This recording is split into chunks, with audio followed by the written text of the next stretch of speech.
और चले इसी बीच गोविंद सिंह डोटासरा मीडिया से मुखातिब हो रहे हैं, क्या कुछ कह रहे हैं सुनते हैं। जल्दी बैठक करेंगे, फिर उनको हम लोग हमारा पैनल सौंपेंगे पीसी का, और फिर प्रोबेबिलिटी 1-2 दिन बाद में जब कभी भी इनको समय मिलेगा ये राजस्थान आकर के स्क्रीनिंग कमेटी की फाइनल बैठक करेंगे, और फिर फाइनल बैठक करने के बाद में वो सीईसी में लेकर के आएंगे, और सीईसी की बैठक होने के बाद में पार्टी आला कमान कैंडिडेट की घोषणा करेगा। बीजेपी ने 7 सांसदों को उतारा है, आपके लिए कितनी कठिनाई होगी टिकट चयन को लेकर? ये एमपी में फेल हो गए, एमएलए में भी फेल होंगे।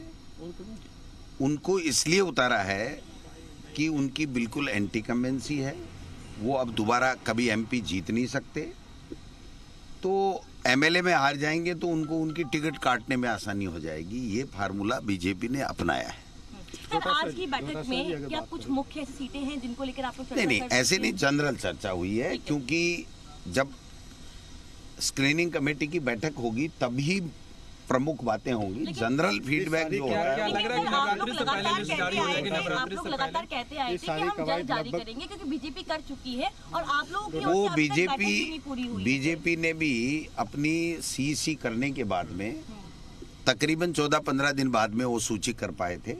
हम ऐसा नहीं करेंगे, हम हमारी सीईसी के तुरंत बाद में सर आपके पास सूची प्रचार के जारी 43 दिन बचे हैं। हाँ, कैसे तो आप कैसे मतलब हम तो 16 को कर रहे हैं ना, खड़गे साहब आ रहे हैं और 16 से हम शुरुआत कर रहे हैं। फिर जल्दी प्रियंका जी का दौरा बन रहा है, हमने रिक्वेस्ट किया है, फिर राहुल जी का दौरा बन रहा है, हम हमारा 16 से कर रहे हैं। तो वो पूरे हम सब लोग जो लोकल हमारे नेता हैं, मुख्यमंत्री जी हैं, हमारे CWC के मेंबर हैं, तमाम लोग हैं, वो साथ मिलकर के कैंपेन करेंगे, और हमारे पास में बताने के लिए बहुत कुछ है। कितनी रैली जी, जमीनी स्तर पर आप कितना मजबूत पाते हैं? बहुत अच्छा, मजबूत नहीं, 101% कांग्रेस जीत रही है, रिपीट कर रही है सरकार। कितना अनुमान लगाता है आप? कितनी सीट? ऐसे अंदाज को नहीं लगता है, अंदाज यही है कि बीजेपी हार रही है और हम जीत रहे हैं। इस बार की जो सीटों की टिकटें हुई हैं, तो क्या आपका एस्पेक्ट रहा है? क्या ये तो सारी की सारी सीटें हार रहे हैं, 41 की 41 में से मुझे तो लग नहीं रहा है ये 2-4, मेरे तो सीकर में ही 3 आई हैं, तीनों के तीनों हारेंगी, मैं लिख के दे रहा हूँ आपको। टिकट नहीं मिला वो आपके कोई संपर्क किया? नहीं, ये तो संपर्क क्या करना, हमारे पास ही खुद के ही आदमी बहुत हैं। डोटासरा जी लक्ष्मणगढ़ में सुभाष मेहरिया सामने बड़े नेता हैं। 2013 में इससे भी बड़ा था। जनता छोटा करती है, जनता बड़ा करती है। मेरे कहने से न मैं बड़ा हूँगा, न उनके कहने से वो बड़े होंगे। उस टाइम तो गाही गाजती थी उनकी, और केंद्र में 5 साल मंत्री रह करके आए थे। जनता है, जनता फैसला करती है, जनता ने रिजेक्ट कर दिया।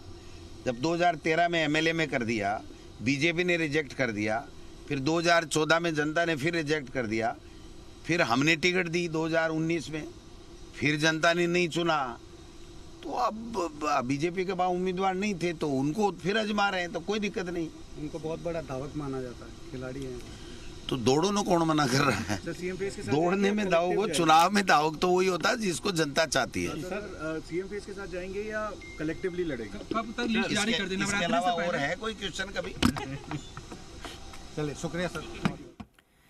तो चलिए, आपने सुना पीसीसी चीफ गोविंद सिंह डोटासरा को, यहाँ पर उन्होंने बैठक के बारे में भी जानकारी दी, कब तक लिस्ट आएगी इस बारे में भी उन्होंने बताया। उनका भी यही कहना है कि पहले सीईसी की बैठक होगी और उसके बाद लिस्ट आएगी।